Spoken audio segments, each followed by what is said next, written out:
Kate Middleton se fiance avec le prince William. Kate pose avec William pour les photos officielles. Kate assiste à la cérémonie de remise du diplôme d'officier de William. Ces images ont été reprises par tous les médias. À chaque fois, son style est analysé, décortiqué. Quel créateur a choisi la future princesse? De quelles étoffes s'est-elle parée? La réponse, le plus souvent, n'a rien de palpitant. Kate porte des vêtements de grands magasins et des marques connues de tous. Pas de jeunes créateurs en vogue, ni de très haute couture. Sa robe blanche des photos officielles n'a coûté que 190 €. Elle n'est pas allée chez un créateur. Elle n'a pas fait venir plein de produits différents. Elle a juste choisi sa robe préférée dans son placard. Et nous avons surfé sur la vague depuis. Et ça continue. Nous sommes maintenant en février. Donc ça fait 1 mois et demi que l'intérêt ne faiblit pas.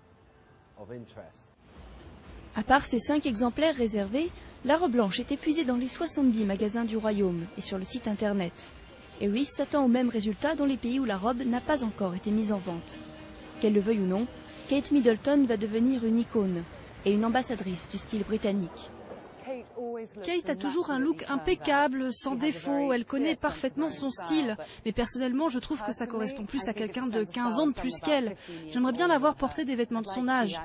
C'est assez triste à mon avis que la Maison Royale ait déjà dit en quelque sorte qu'ils ne souhaitent pas qu'elle soit connue pour ses vêtements parce qu'elle va occuper la position parfaite pour devenir une ambassadrice de la brillante industrie britannique de la mode. Pour l'instant, toute l'attention des fans et des médias se focalise sur la robe de mariée.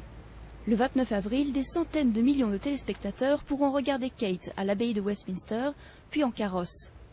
La robe devra être créée en fonction de ses impératifs et ne ressemblera probablement pas à celle très meringue de Diana.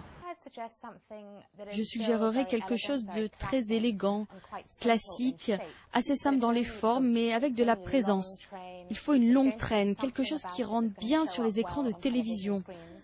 Je ne choisirais pas quelque chose de trop froufrou, ou comment dire, avec trop de détails. On ne les verrait pas de toute façon. Spéculations et rumeurs s'accumulent. Le nom du styliste Bruce Oldfield revient souvent, tout comme Philippa Lepley, John Galliano ou encore Stella McCartney. Mais l'heureux élu devrait pouvoir travailler dans l'ombre jusqu'au jour J, sans paparazzi. Buckingham a juré de garder le secret.